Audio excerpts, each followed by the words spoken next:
Less Wild Lovers was one of Brent Curtis's favorite topics to speak on, to speak about. In fact, the whole idea of the sacred romance and the lectures that then birthed the book actually just began as conversations that Brent and I would have in a pub downtown late at night in Colorado Springs. And we got about several months into those conversations, and I said to Brent one evening, Brent, I think a lot of people would actually like to listen in on this. I think this is some really good stuff and very universal to the human heart. And out of that, we began speaking on it and doing some lectures, holding some conferences, and we found those tapes. We found one of them, one set. So we've been airing that here on the Ransomed Heart podcast. We're now in session 7 of a 10-part series, and this week Brent Curtis is speaking on Less Wild Lovers. Given that we still are in Act 3, it's worth looking at the issue of living with less wild lovers than God. And by now, I hope the story theme is becoming very clear that the issue is the love affair between Christ and His people, and indeed the whole world, as the Scripture tells us that God is willing that none should perish and that all should come to life in Christ.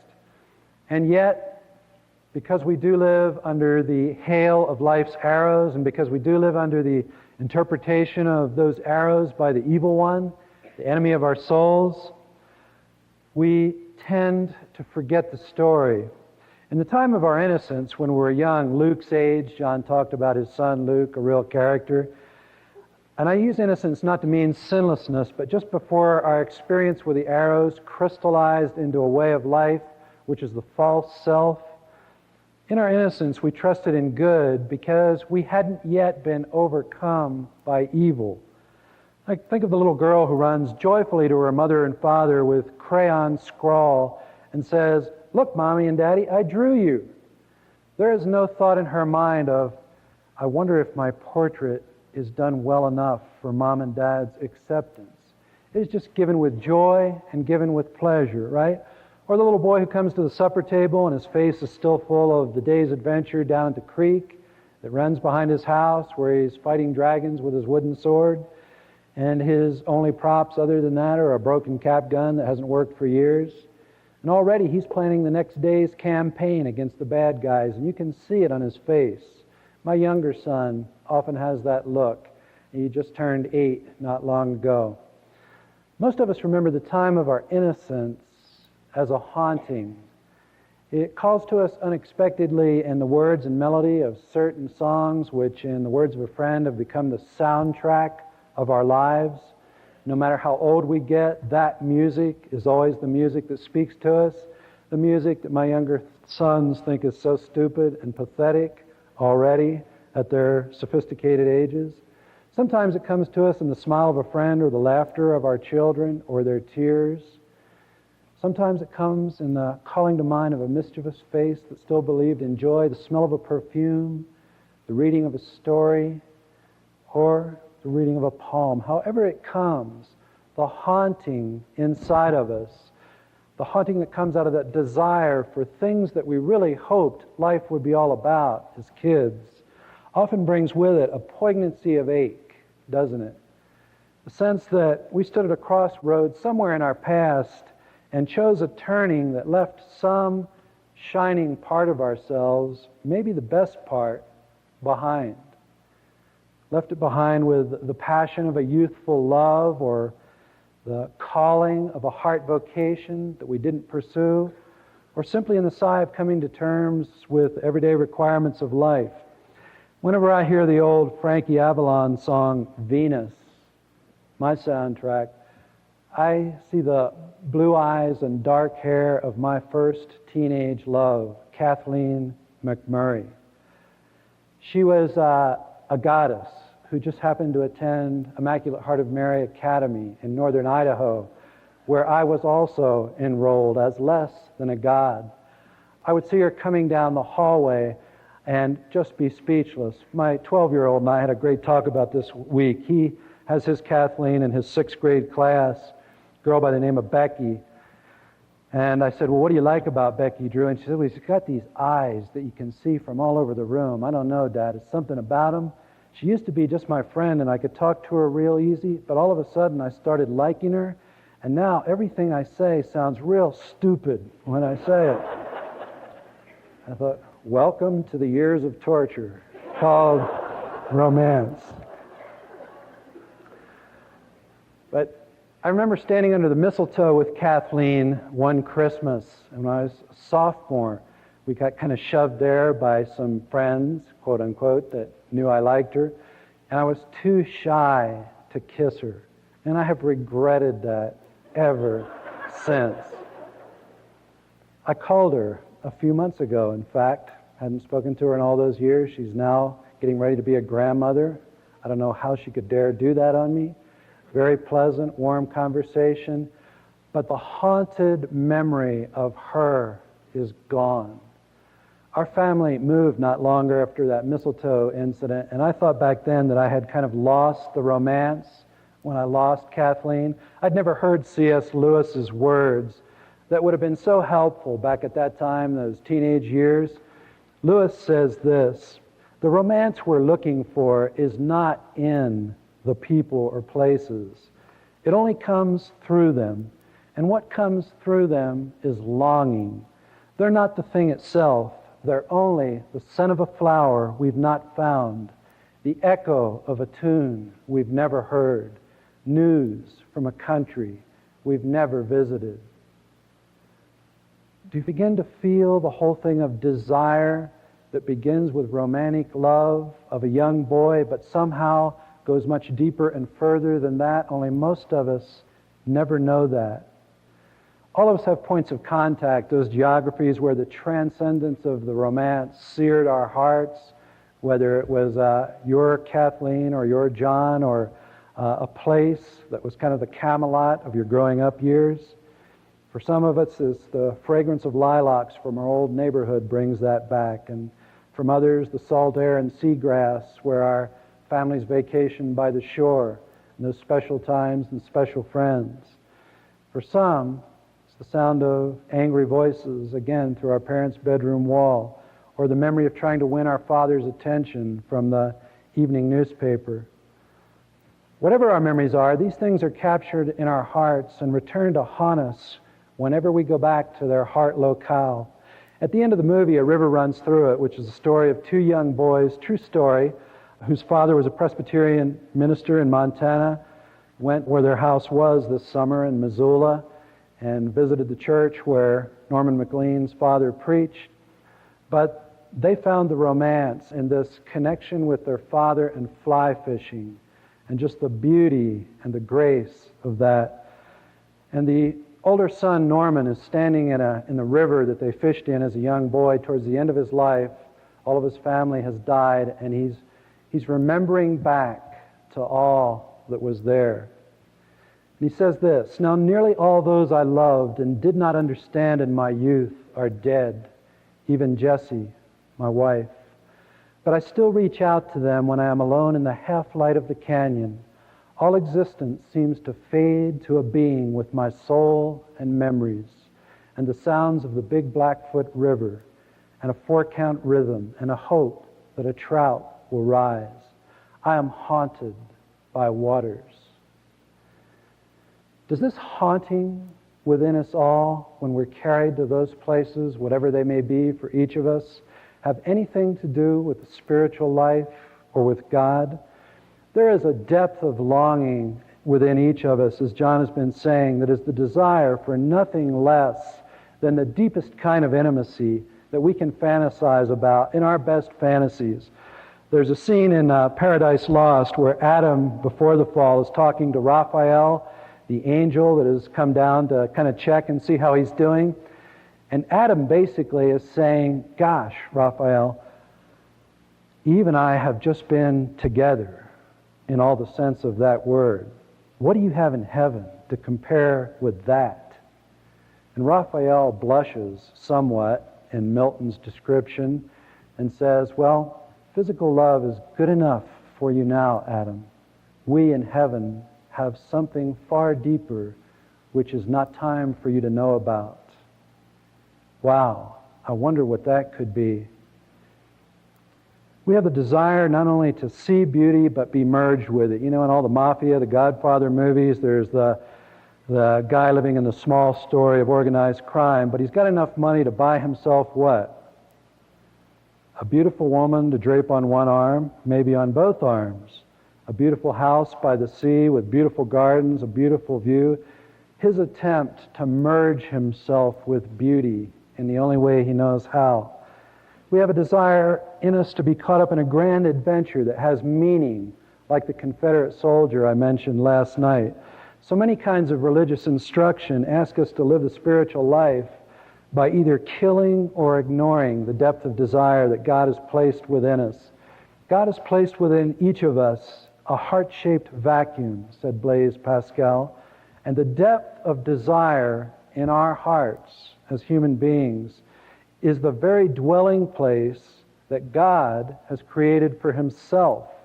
And it will remain largely empty until Christ Himself fills it.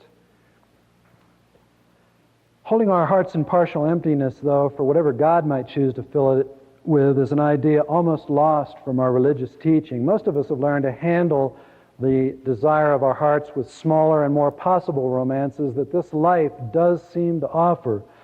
Career, the next vacation, electronic gadgetry, romance novels.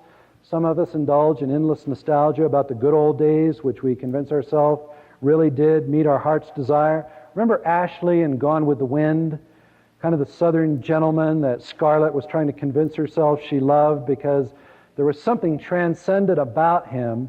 And what it was he constantly lived in the old South, the beauty of all that had been lost.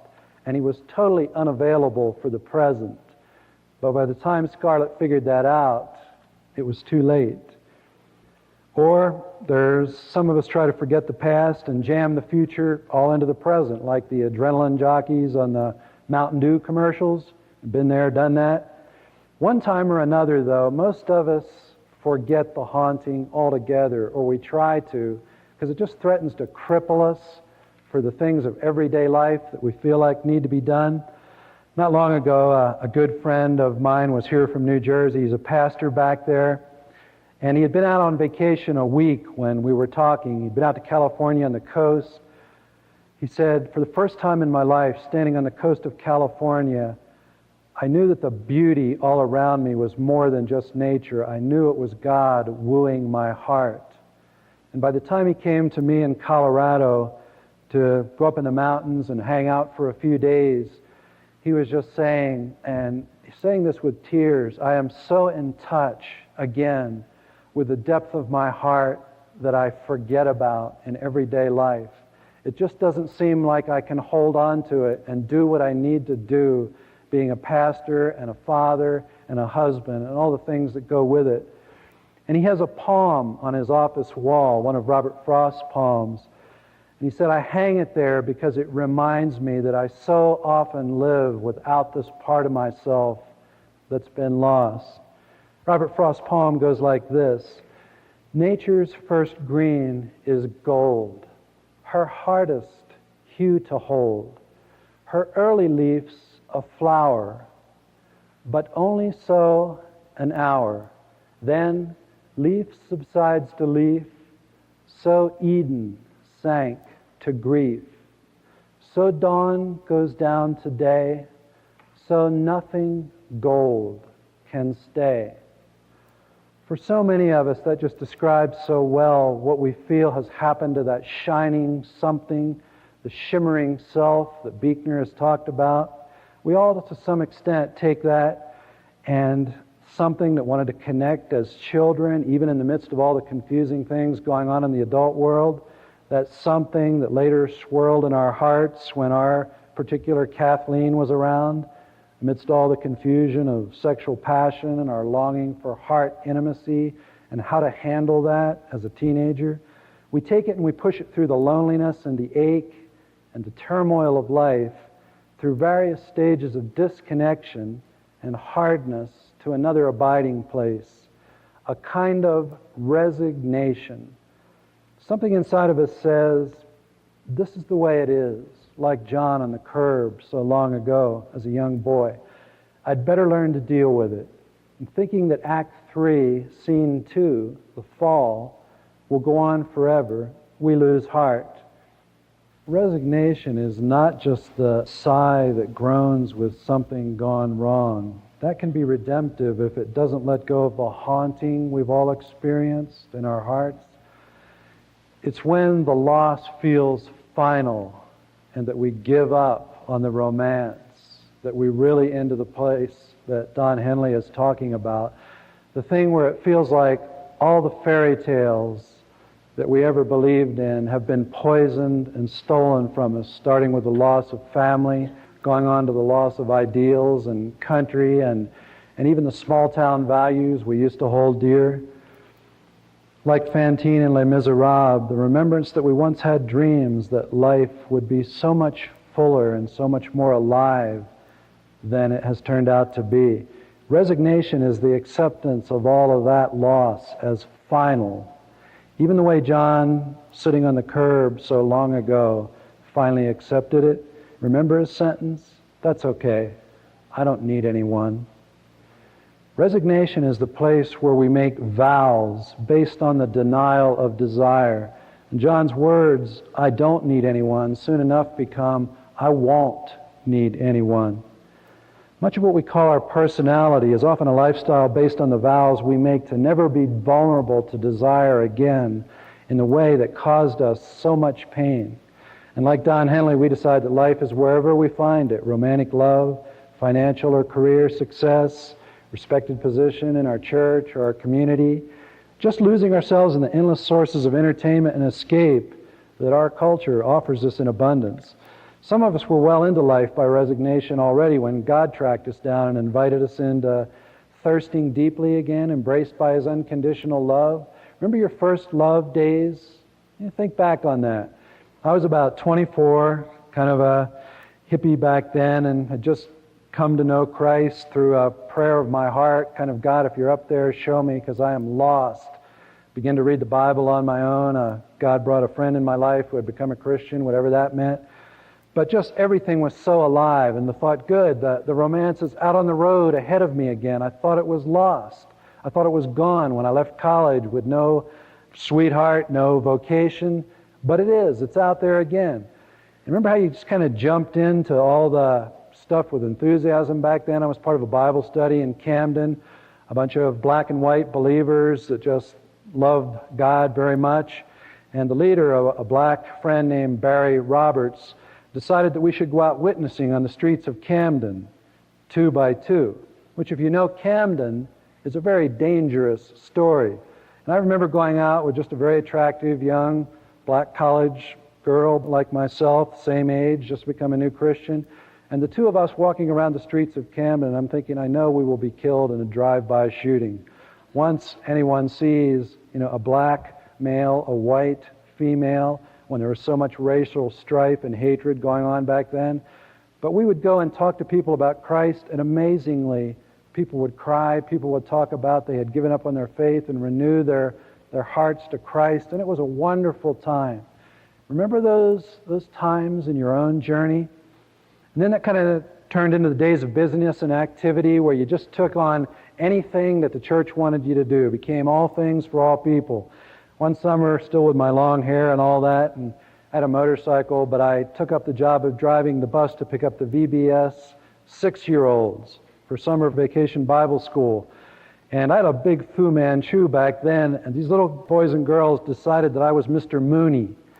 You remember the Lucille Ball show, kind of the bald, somewhat rotund figure, the straight man on her show? Well, for some reason, they thought that I looked like him. I thought I looked more like Captain America, but the eyes of youth never lie.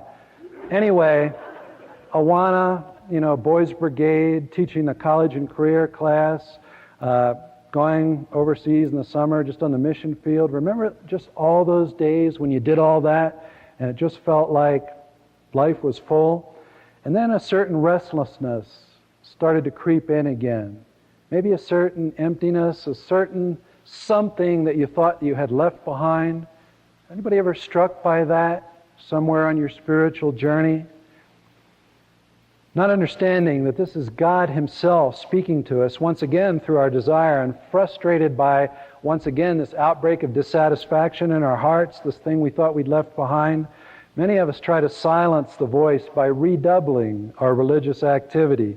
If we were on one church committee, we joined two. If we were having a 20-minute quiet time, 40 must be better. The whole more is better approach to spirituality. But this side of Eden, relationship with God, brings us all to a place where deeper work in our heart is called for if we're really going to be able to continue our spiritual journey. It's a new and deeper desert experience of the heart that very few of us recognize. God literally leads us into it out of a desire to free us more deeply from the small stories that the message of the arrows have told us we have to live in. And when we get to that place, healing and repentance and faith are called for in a way that we've not previously known. And the religion of more activity just does nothing at all to help us cross that chasm. God at that place wants to deal with the deeper heart wounds, the deeper things that have separated us from Him. In fact, He says in Isaiah, I'll go before you and will level the mountains. I'll break down the gates of bronze and cut through the bars of iron. I'll give you the treasures of darkness, riches stored in secret places, so that you may know that I'm the Lord, the God of Israel, who summons you by name. God's imagery there makes it very clear to us He wants us to go on a journey. And we thought we were home, right? That now we could start life the way it was really meant. Still, that's not terribly frightening. Most of us know that the Christian life is about a pilgrimage of one kind or another. What we haven't sometimes thought about is what kind. The line separating good and evil passes not through states, nor between political parties either, but right through every human heart, says Alexander Solzhenitsyn in the Gulag Archipelago. Not realizing it's a journey of the heart that God is calling us to, many of us make a crucial mistake at this place in our life, this restlessness, this boredom sometimes, this emptiness that seems to have come back. We stand at an intersection of two different highways. One is the highway of the heart. We look down it and we see it take a quick turn and it seems to disappear almost immediately, and we can't see where it goes, but there seem to be a lot of ominous clouds in the distance.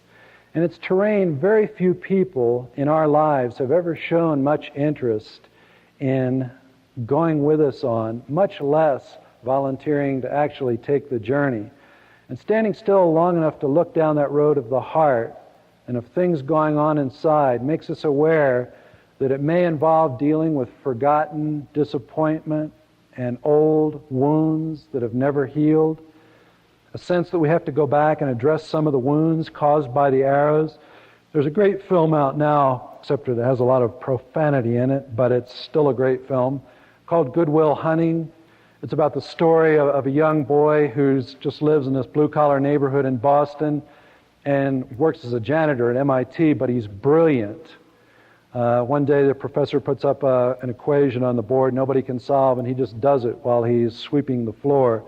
But there's something that's happened in his heart, something in the past that won't let him leave the safety of the old neighborhood and his few friends. Something, a wound that has to be addressed. And as the film goes on to portray, Robin Williams comes in and journeys with him in his heart back to that place, to where he is literally stuck in his heart. And like Will, all of us feel the weight of things going wrong when we try to take a step down the highway of the heart. The things going on inside that are so confusing, we don't know how to put words to, sometimes feeling like depression or even terror. We'd rather look around at that point for a book or a tape that might give us some direction from travelers that have passed the way of the heart before us. But when you read heart books, they all seem kind of vague and rambly, and even suspiciously kind of new agey. They say things like, each heart has its own turns and overnights. Only God knows where your road leads. Come ahead. Journey's purifying. The destination is good. Not very helpful, right? What does that mean? Faced with that kind of mystery and irritating vagueness, we look down the other highway that's moving away from the intersection, and it runs straight as far as the eye can see. The first night's lodging is clearly visible in the distance. Each mile's carefully marked with self-help books that promise success if we'll just follow the right formula. 3 steps, again, to a better quiet time, 5 steps to better communication in marriage, and so on. The road maps that these agents of agnosticism, which is I think what they really are, the road maps they provide, though, assure us that we don't need heart baggage on that journey, and it would only be in the way. They say things like, think on what's good, think on what's present, don't think on the bad, go ahead, taking those verses very much out of context. Well, feeling like this route is being booked by much more efficient travel agents, we strike off down the highway of discipline and duty with confidence, and all goes pretty well for a while, sometimes for years, until we realize we're not feeling much anymore. We find ourselves struggling to weep with those who weep, or even rejoice with those who rejoice. And we don't want to look people in the eye because they may want to engage us. Nothing inside feels very much engaged. And our passions, if we can find them at all, begin to show up in inappropriate fantasies, and which our culture provides with us endless opportunity to indulge. Fantasies interspersed with depression and boredom and anxiety and anger that we thought we'd left behind years ago when we started the Christian journey. At that point, we come to realize, everyone, that our hearts have stolen away in the baggage, and they are taking the journey with us, but under protest. Some of us are still religious enough that morality matters, but willpower is the best thing that we can bring against it, and our hearts refuse to be killed. The best we can do is kill it well enough that as long as we're busy, we don't have to listen to the voice down there. Anything quasi-redemptive will do. At least we look like we're still believing on the outside. Some of the rest of us try to give our heart a life on the side. We decide the deadness is too high of a price to pay, so we try to get ourselves a hobby that soon begins to feel like an addiction.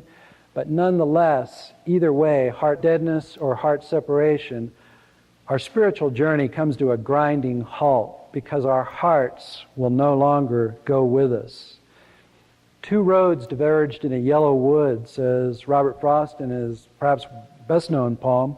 And sorry I could not travel both, and be one traveler, long I stood, and looked down one as long as I could to where it bent in the undergrowth. Ironically, having ignored that road that bent in the undergrowth and taken the more clear highway of discipline and duty, we find ourselves years later on our Christian journey at the very same place of resignation that we were at before we came to know Christ. We arrive at the town of Vanity Fair that John Bunyan describes to us in Pilgrim's Progress. It's a city populated with many of the heart companions we'd hoped to leave behind. Actually, deadness of spirit, lack of loving kindness, lust, pride, angers, and many others. Nonetheless, having been out on the journey for quite a few years by now, we figure maybe this is as close to the celestial city as we're going to get. And so we set up housekeeping and entertain ourselves as well as possible at the booths at Vanity Fair, which sell us a variety of soul curiosities and games, endless in their number. Some of them are very good in and of themselves. There's Bible study, community service, religious seminars, political action for worthy and moral causes, service to our church, going out to dinner and a movie. And then there are the hobbies we try to convince ourselves that are eternally transcendent, like, wow, I can't wait to ski deep powder. You know that one? Deep powder is great, but it will not touch the depth of desire God's placed in our hearts. Sadly, perhaps many, even most Christians, live out their days in resignation in Vanity Fair. They don't feel spiritual warfare because there's nothing going on. They're just filling in time. What a sad thought. Our problem, everyone, is still, what do we do with the depth of desire inside of us that God placed there Himself? For many of us, the solution is to both become and take on lovers that are less wild than God. Remember when the Israelites were camped at the bottom of Mount Sinai and Moses had gone up to be with God? The top of the mountain was encompassed in fire and smoke and was literally shaking day and night. The Israelites stayed at the bottom 40 days wondering what was going on, and they said, finally, this is too much. We have got to have a God that we can got to get our hands on here, can kind of understand, collected all their jewelry and made the golden calf, and then worshipped that, because what was going on the mountain was too confusing and too wild. And then to convince themselves they were still wild and crazy guys, they threw an orgy and did that. But that's a picture of what happens. What do we do with all this desire when we don't know what God is doing up on the mountain so many times? The spiritual world, says Howard Macy, cannot be made suburban. It is always frontier. And if we would live in it, we must accept and even rejoice that it remains untamed. But we try and domesticate the best way we know how. None of us lives in a totally black and white world, but I think there are two basic directions that we all kind of tend to take as we're taking on less wild lovers. And the first group of us choose some kind of anesthesia of the heart through some form of competence or order. The very thing God said we'd never be able to do through our own efforts, the curse, thorns and thistles. But we try through countless avenues, don't we? There's perfect housekeeping and scripture memory and Bible study and a perfect lawn and a spotless garage and sex once a week and preparing and hostessing dinner parties that would make Martha Stewart proud. There's sending our children to the best sports camps so we will never experience disappointment that might provoke our thirst. There's formulaic religion that has three-step solutions to everything. There's giving up the dreams of our youth to take the place assigned to us by our parents or mentors. I know a woman who's just a very talented woman and very gifted, lives here in the city, and she has the heart of a poet. All you have to do is sit with her a few minutes to realize, good grief, I wish I could talk like that. But for much of her journey, she just said, I felt like poetry was so useless, so frivolous. I thought I ought to get a job as an accountant, something really useful. And that's what many of her family encouraged her to, in fact, do. The greatest risk she ever took was to launch out and begin writing her poetry. That's what God placed in her. That's the depth of her heart. There's kind of a deal we make with Satan, y'all, when we take on these less wild lovers. We get some control over the unknowns life might bring to us if we followed our hearts. This particular friend, she had to really go against her parents' wishes to follow the road of being a poet. There's the danger. For some of us who have chosen anesthesia through competence and order to tame our heart and the hearts of anybody else who would love us, really, there's just a hail of fierce and identifiable arrows whose damage we try to contain simply by closing the door to the damaged heart places. The second group of us, rather than anesthetizing our hearts by some sort of competence and order, choose indulgence. We put our hope in meeting a lover who will give us some form of immediate gratification, some taste of transcendence that will put a drop of water on our parched tongue. For men, that is so often pornography. For women, romance novels. The list of our indulgences is endless. There's the exotic dancer, there's the religious fanatic, the alcoholic, the adrenaline freak, the prostitute with a man, the man with a prostitute, the eloquent pastor who seduces with his words, and the woman who seduces with her body. But getting a taste of transcendence from a non-transcendent source like that literally has the same effect on our soul as taking crack cocaine. Because the gratification touches us in the heart place made for communion with God Himself, without itself being transcendent, it attaches itself to our desire with chains that literally render us captive. We call that addiction in our society today. Like the study I mentioned with the 25% of internet time being used to download pornography. What are men looking for? Think about that for a moment. What are men looking for? William Blake, the poet, gives us a clue both of what we're looking for as men and the hidden trap in our search when we go that way. He says this, the naked woman's body is a portion of eternity too great for the eye of man. Isn't that a powerful sentence? It both tells us that what the man is looking for is something eternal in nature, but he's trying to attach it to a mortal beauty that God has made that cannot be separated from a woman's heart, and it cannot be the transcendent source of our life. So it entraps us. Millions of men in America are addicted to pornography.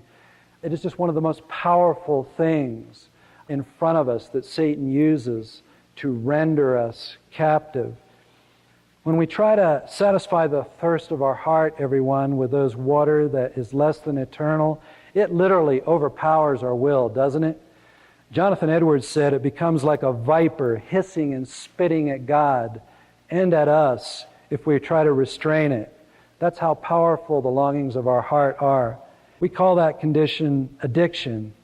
And Gerald May says addiction is humanity's most powerful psychic enemy to a love affair with God. Robert Bly, the author that many of you know from Iron John and other men's books, describes the lifestyle of certain men and women who never come to understand what they're really looking for. They never come to understand what C.S. Lewis told us in his words about the scent of a flower we've never found. Bly says this, romantic love and why it's so powerful. The man sees a woman across the room and knows immediately that it is she, spelled with a capital S. He drops the relationship he has, pursues her, feels wild excitement, passion, beating heart, obsession. After a few months, everything collapses and she becomes an ordinary woman. Of course, for the woman, great power, because here's a man who will literally rearrange his life for her. But it isn't real power. And when he leaves her, she feels insignificant and small, abandoned, powerless. Every man that enters a brothel is looking for God, said G.K. Chesterton. And that's the secret that Satan has hidden from us all so well. The identity of the lover that we're really looking for. Scott Peck, who authored The Road Less Traveled, just became very successful as an author and a speaker, and I know what he was feeling as a man, not because I'm that successful, but I can picture it. He ended up having an affair after all that, and then wrote another book, and in his book, he writes this: God is the only romance left. It's just so sad that he had to go through the affair to find that out. Life on that straight road, the highway of discipline and duty that tells us we can make our way by the religion of tips and principles of the religion of Mr. Pritchard, it really gives us no wisdom as to what we're to do with the depth of desire God's placed in us, everyone. If we anesthetize it, we just become relational islands, unavailable to everyone that really needs us in our lives. Like the father who lowers his newspaper with annoyance at his family, chaos going around, but makes no move to speak his life into it. If we try to gain our transcendence through indulgence, soon enough, familiarity breeds contempt. We're driven to search for mystery elsewhere. So, the man who's having an affair must have another, and the woman who's an alcoholic must drink more and more to find the window of feeling good. There's only one being who can satisfy the last aching abyss of the human heart, said Oswald Chambers, and that's the Lord Jesus Christ. Well, the question is, once we're there, how do we find our way out of Vanity Fair? How do we get out on the road again? And the first answer is by allowing ourselves to be a lot more thirsty than we have been. I mentioned the good friend who talked about just being a deist, feeling like she'd kind of given up, that God really wanted to commune with her heart, and to have to let herself begin to want that again. Sometimes God arouses our thirst with the beauty of a sunset or unexpected kindness of a friend. He has a lot of ways of doing it, but when that happens, when our passions are stirred, whether it's in a movie, a poem, a conversation with a friend, that is God wooing our heart to life again, inviting us back out on the road. A second answer to how we leave Vanity Fair, if that's where we feel like we've been living, is just by remembering. For most of us, there's a reason that we took up residence in Vanity Fair in the first place. Something about the arrows. Sometimes it's a condemnation or judgment from our loved ones or our church, the ones we most hoped would support us. Sometimes because those around us tell us that this is as good as it gets, and we should learn to be satisfied. Sometimes God literally sends us the Holy Spirit to help us remember why we resigned ourselves to Vanity Fair to begin with. The movie The Lion King, you all remember the story, at least if you have kids, you've probably seen it several thousand times. But Simba the young lion, his father was the king. Simba's uncle, Scar, had convinced Simba that his father's death was his fault and had literally convinced him out of shame that he should leave the Pride Lands. So Simba went off full of shame and the wounds of his father's death, met up with the Hakuna Matata boys, Timba and Pomone, and just took up the Bobby McFerrin lifestyle of don't worry, be happy. Well, basically, Na'ala, his childhood sweetheart, comes and finds him. She's out hunting, and she's telling him that things have really gone to pot back at the Pride Lands. There's no food. The hyenas have taken over everything. And they literally need Simba to come back and take his place in the larger story and to be the king. But Simba's heart is filled with the wounds and the loss of his father, and Nala can't budge him. So God sends the Holy Spirit in the form of Rafiki the baboon to remind Simba of who he really is. But before he was willing to leave Vanity Fair, Simba had to be willing to face the wounds from his past and enemy of his soul who was out to destroy him. Doing so sent him back out on pilgrimage again with hope and courage, but also left him facing the unknown questions of desire. Was he the cause of his father's death? Would he be blamed for it? Would he regain his kingship? Would anyone follow if he tried to leave? Trying to move past your own spiritual heritage brings up those unknown questions for us all. I mentioned the men in my family, a certain heritage of silence. Sometimes when I'm speaking, I can feel their silence grab me, and I can feel myself having to fight against it. And sometimes I say, I should just go be a manager of a Target store. That should be my Vanity Fair. Whatever your journey is, whatever the issues of your heart are, George MacDonald describes what we often go through when we dare to thirst more deeply.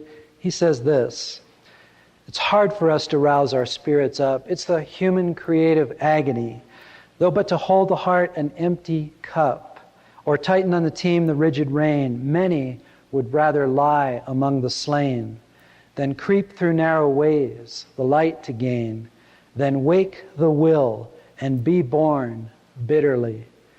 Part of the secret to becoming a wild lover again is to be willing to thirst deeply enough so that we're aware of our own emptiness and longing. Remember the old love songs where a boy's sweetheart had gone away for the summer and he would go down to the shore and stand, or a girl, and wait for their lover's return? That's the picture of holding their heart in emptiness. And the song just wouldn't be the same if the lyrics went, so after his lover left, he went to the local piano bar and found a replacement right away. That just wouldn't be the same. Part of what God asks us to do is choose Him over and against other lovers, and to leave our hearts partially empty at times until He returns to speak to us more clearly. Once we start remembering with that kind of thirst, we're ready for the open road again. We get up, adjust our knapsack for the unknown journey ahead, and something at that point might make us search in our pockets for an old scrap of paper, and on it's the rest of the verse written by the traveler out ahead of us on the highway of the heart. And the words on it always used to bother us when we came across them back in Vanity Fair. Now we read them for assurance. 2 roads diverged in a wood, and I took the one less traveled by, and that has made all the difference. So we strike off down the road feeling much more alive than we have in a while, and we're clueless as to how we're going to face all the unknowns out there on the open highway. But we feel a gladness to be on our way. It's timeless. It's still so powerful where our hearts go when we choose other lovers than God as lover. And the bondages that creates, the addictions, the disappointments, the entrapments, until we turn back to our true love. This is the Ransomed Heart Podcast, and you've been listening to Brent Curtis in Session 7 on the Sacred Romance.